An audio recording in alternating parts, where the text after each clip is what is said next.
प्रिय मित्रांनो, नमस्कार।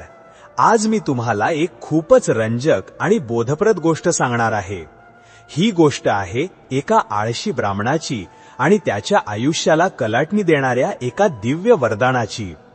चला तर मग गोष्टींच्या जगात हरवून जाऊया। खूप वर्षांपूर्वीची गोष्ट आहे। भारताच्या उत्तर भागात गंगा नदीच्या काठी वसलेल्या एका हिरव्यागार गावात किशोरीलाल नावाचा एक ब्राह्मण आपल्या पत्नी कलावती सोबत राहत होता। गावाचं नाव रामपूर होतं आणि ते गाव नैसर्गिक सौंदर्यासाठी, सुपीक शेतीसाठी आणि सरळ स्वभावाच्या लोकांसाठी ओळखले जात होते।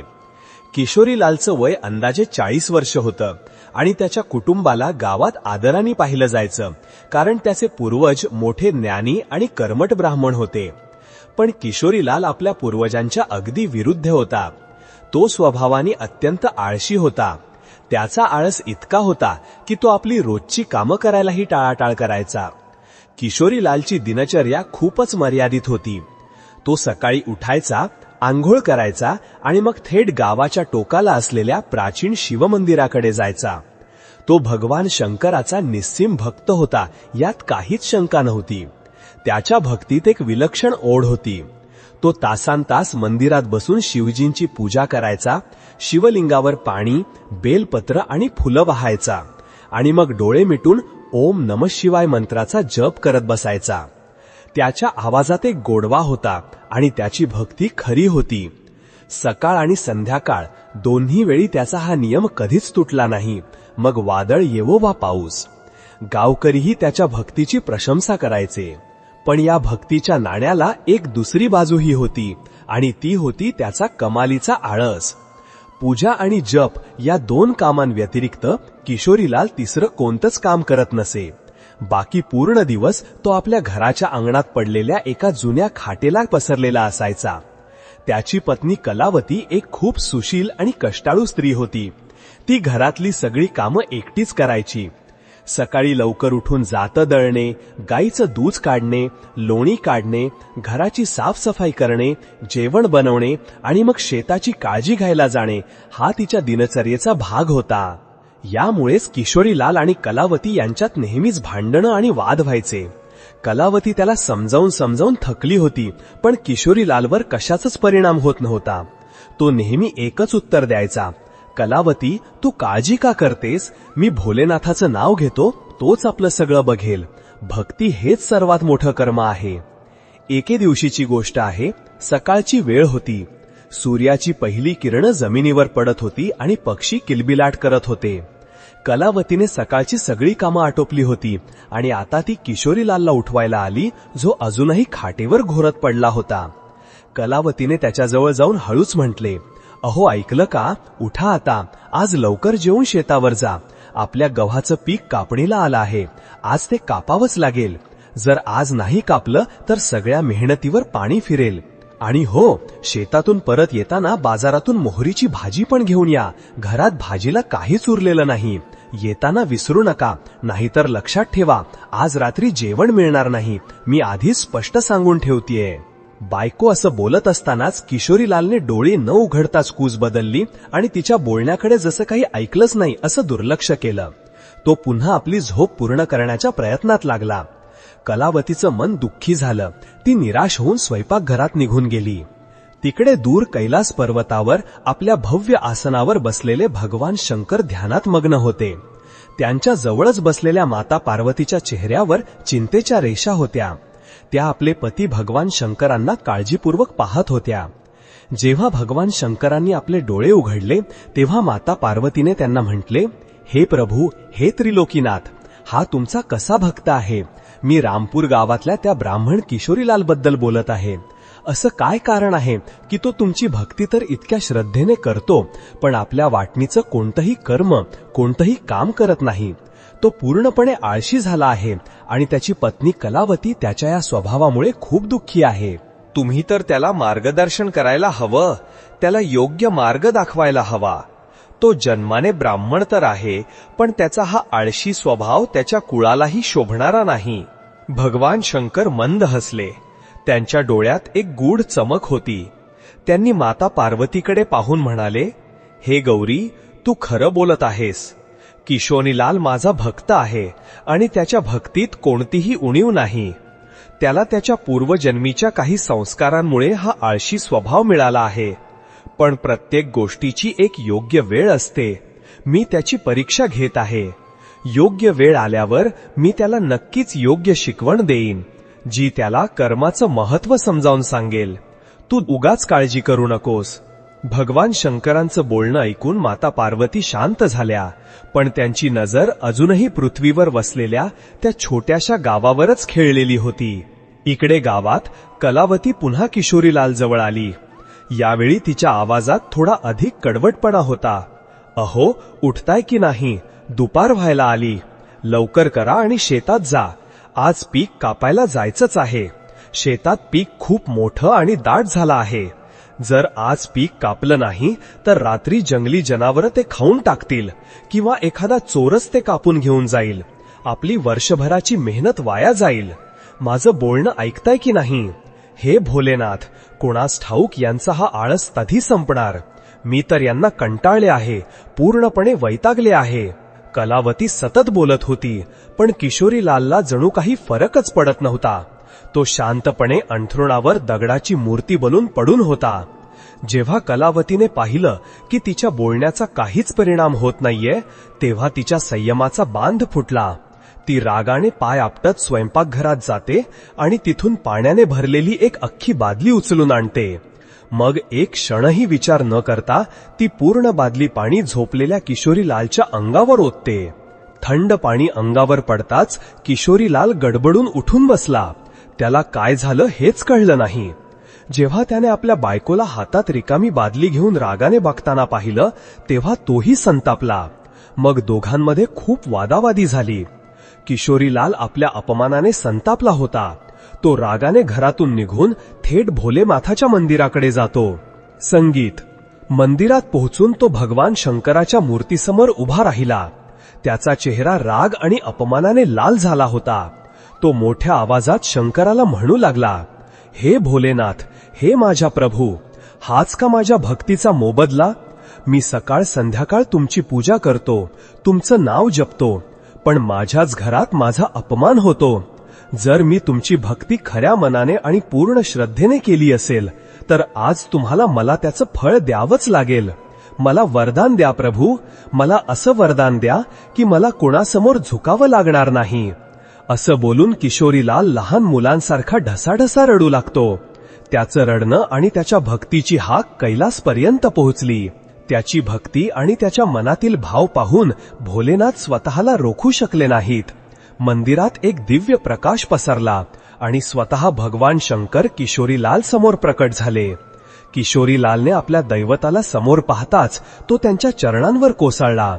भगवान शंकरांनी त्याला उठवत म्हणाले, उठ वत्सा, तू माझा परम भक्त आहेस. तुझ्या भक्तीवर मी खूप प्रसन्न आहे. तुझ्या डोळ्यातील हे अश्रू मला शोभत नाहीत. बोल, तुला काय वरदान हवंय? तुझी जी काही इच्छा असेल ती न संकोच करता सांग. किशोरीलालने भगवान शंकरांना प्रणाम करून त्यांच्यासमोर आपली इच्छा व्यक्त केली. हे भगवन, मी खूप आळशी आहे. माझ्याकडून कोणतंही काम होत नाही. तुम्हाला तर सगळं माहीत आहे. कृपा करून मला अशी एखादी चमत्कारी वस्तू द्या जी माझं ऐकेल आणि माझी सगळी कामं करून देईल, जेणेकरून मला कुणावर अवलंबून राहावं लागणार नाही. भगवान शंकर हसले. त्यांनी आपल्या जटेतून आपला छोटासा दिव्य त्रिशूळ काढला. तो त्रिशूळ सोन्यासारखा चमकत होता. तो किशोरीलालच्या हातात देत ते म्हणाले, तथास्तु. वत्सा, हा घे माझा एक छोटा त्रिशूळ. हा त्रिशूळ तू ज्या कोणत्याही निर्जीव वस्तूवर ठेवशील आणि तिला जे काही काम करायला सांगशील ती वस्तू आपलं काम स्वतःच करू लागेल आणि काम संपल्यावरच थांबेल. पण हो, एका गोष्टीची काळजी घे. जर तू काम करताना कोणत्याही वस्तूला मध्येच नाही म्हणालास किंवा तिला नकार दिलास तर हा त्रिशूळ त्याच क्षणी कायमचा नाहीसा होऊन माझ्याकडे परत येईल. किशोरीलालची तर जणू इच्छाच पूर्ण झाली होती. तो खूप खुश झाला आणि मनातल्या मनात विचार करू लागला की आतापासून त्याला कोणतंही काम करावं लागणार नाही. आता त्याचं आयुष्य आरामात जाईल. तो भगवान शंकरांना वारंवार धन्यवाद देतो आणि मग तो चमत्कारी त्रिशूळ घेऊन आनंदाने आपल्या घराकडे निघतो. घरी जाऊन तो आपल्या पत्नीला कलावतीला भगवान शंकरांनी दिलेल्या वरदानाबद्दल आणि त्या त्रिशूळाच्या शक्तीबद्दल सगळं काही सांगतो. कलावतीला आधी तर विश्वास बसला नाही, पण जेव्हा किशोरीलालने तिला चमत्कार दाखवला तेव्हा तिचे डोळेही विस्फारले. असेच काही दिवस निघून जातात. किशोरीलाल तो त्रिशूळ मिळवून खूप आनंदी आणि समाधानी होता. त्या दिवसापासून त्याला खरंच काहीही काम करावं लागत नव्हतं. तो ज्या कोणत्या वस्तूवर तो त्रिशूळ ठेवायचा ती वस्तू आपोआपच त्याचं म्हणणं ऐकून काम करू लागायची. एके दिवशी त्याला आपल्या गायीची सेवा करायची होती. त्याने त्रिशूळ चाऱ्याच्या टोपलीवर ठेवला आणि म्हणाला, हे टोपली, जा आणि गोठ्यात बांधलेल्या आपल्या गायीला चारा खाऊ घाल. असं म्हणताच चाऱ्याची टोपली आपोआप हवेत उचलली गेली आणि गोठ्याकडे निघाली. तिथे जाऊन तिने गायीसमोर चारा टाकला. मग किशोरीलालने पाण्याच्या बादलीवर त्रिशूळ ठेवून म्हटलं, हे बादली, जा आणि गायीला पाणी पाज. बादली सुद्धा आपोआप चालत गायीजवळ गेली आणि तिने तिला पाणी पाजलं. किशोरीलाल न हलता डुलता आपल्या खाटेवर पडूनच सगळी कामं करून घ्यायचा. तो घरातल्या बागेत पाणी देण्यासाठी पाईपवर त्रिशूळ ठेवून म्हणायचा, पाईप, ही एक बादली पाणी आपोआप फुलांवर टाक. पाईपला हे काम सांगून किशोरीलाल घरात झोपायला निघून जायचा. एके रात्री झोपेत असताना अचानक वीज गेली. वीज गेल्यामुळे पंखा बंद झाला आणि किशोरीलालला गरम होऊ लागलं. पण किशोरीलालने काही काळजी केली नाही. त्याने जवळ ठेवलेल्या हातपंख्यावर त्रिशूळ ठेवला आणि म्हणाला, मला गरम होत आहे. जोपर्यंत वीज परत येत नाही तोपर्यंत तू मला या पंख्याने हवा घालत राहा. किशोरीलालच्या म्हणण्यानुसार हातपंखा वेळ न घालवता आपोआप हलू लागला आणि त्याला हवा घालू लागला. आणि जशी वीज आली हातपंखा आपोआप बंद झाला. अशा प्रकारे तो स्वतःच्या हाताने काहीही काम न करता मोठी सगळी कामं सहज करून घ्यायचा. मग एके दिवशीची गोष्ट आहे. गावाबाहेर काही साधू आणि भुकेले लोक आले होते. किशोरीलालने विचार केला की आज या भुकेल्या लोकांना जेवण घालून पुण्य कमवावं. तो आपल्या स्वयंपाकघरात गेला आणि जेवणाच्या एका मोठ्या ताटावर आपला दिव्य त्रिशूळ ठेवला. तो मनातल्या मनात म्हणाला, हे ताटा, आज मला या सर्व भुकेल्या साधूंचं आणि गरिबांचं पोट भरायचं आहे. तू यातून निरनिराळे पदार्थ काढून या सगळ्यांच्या तोंडात तोपर्यंत घालत राहा जोपर्यंत ते तृप्त होत नाहीत. असं म्हणताच ताटातून गरमागरम पुऱ्या, स्वादिष्ट भाजी, खीर आणि निरनिराळे पदार्थ निघू लागले आणि एक एक करून सर्व साधू आणि गरिबांच्या तोंडात जाऊ लागले. सर्व लोक हा चमत्कार पाहून आश्चर्यचकित झाले होते, पण भुकेले असल्यामुळे ते आनंदाने खात होते. किशोरीलाल हे पाहून खूप आनंदी होत होता आणि मोठ्या मजेने हे दृश्य पाहत होता. पण हा आनंद आणि गंमत काही काळापुरतीच होती. थोड्याच वेळात सर्व साधू आणि गरिबांचं पोट भरलं. ते आणखी खाऊ शकत नव्हते, पण ताट काही थांबायचं नाव घेत नव्हतं. ताटातून वेगवेगळ्या प्रकारचे पदार्थ सतत निघून त्यांच्या तोंडात जात होते. हे पाहून किशोरीलाल काळजीत पडला. बिचारे लोक हात जोडून नको म्हणत होते, पण जेवण थांबतच नव्हतं. किशोरीलाल जेवण थांबवण्यासाठी नाही म्हणायला जाणार इतक्यात त्याला भगवान शंकरांची गोष्ट आठवली. त्याला आठवलं की जर त्याने काम करताना त्रिशूळाला नकार दिला तर त्याचं वरदान कायमचं संपून जाईल. हे सगळं विचार करत तो चिंतेत पडला आणि साधू लोक ओरडू लागले. त्यांच्या ओरडण्याचा आवाज ऐकून त्याची पत्नी कलावती घरातून बाहेर येते आणि हे दृश्य पाहून आश्चर्यचकित होते. मग कलावती किशोरीलाला जेवण थांबवायला सांगते, पण त्याला शंकर भगवानांनी दिलेलं वरदान नष्ट करायचं नव्हतं. पण लोकांची अवस्था पाहून अखेर त्याला बोलावंच लागलं. त्याने जोरात ओरडून म्हटलं, पुरे करा, थांबा. त्याने असं म्हणताच ताटातून जेवण निघणं बंद झालं, पण त्याच क्षणी त्याच्या हातात असलेला दिव्य त्रिशूळही नाहीसा झाला. किशोरीलाल त्रिशूळ जवळ नसल्याचं पाहून खूप दुःखी झाला, पण आता तो काहीही करू शकत नव्हता. त्याने स्वतःच आपलं वरदान संपवलं होतं. आतापर्यंत किशोरीलालने त्रिशूळाला जी काही कामं दिली होती त्या सगळ्यांना हेही सांगितलं होतं की काम कधी संपवायचं, जसं की वीज आल्यावर पंखा थांबावा. नकळतपणे का होईना त्याने एक मर्यादा ठरवली होती. पण यावेळी भुकेल्यांना जेवण देताना त्याने हे सांगितलं नव्हतं की कधी थांबायचं. त्याने फक्त एवढंच म्हटलं होतं की जोपर्यंत ते तृप्त होत नाहीत तोपर्यंत जेवण देत राहा, ज्यामुळे जेवण न थांबता त्यांच्या तोंडापर्यंत येत होतं. किशोरीलालने आकाशाकडे पाहून हात जोडले आणि म्हणाला, हे महादेव, मला समजलं की तुम्ही मला हे वरदान धडा शिकवण्यासाठीच दिलं होतं. मी किती मोठा मूर्ख होतो जो आळसामुळे प्रत्येक छोट्यातलं छोटं काम टाळायचो. आज तुम्ही मला शिकवलत की छोट्या छोट्या कामांसाठीही दुसऱ्यावर अवलंबून राहिल्याने किती मोठं संकट येऊ शकतं. कर्म हीच खरी पूजा आहे. त्या दिवसापासून किशोरीलालने आळस करणं पूर्णपणे सोडून दिलं. तो रोज सकाळी लवकर उठायचा, आपल्या पत्नीसोबत शेतात जायचा आणि आपली सगळी कामं स्वतः करू लागला. अशा प्रकारे मेहनत आणि कर्माच्या मार्गावर चालून त्याचं आयुष्य आनंदी झालं.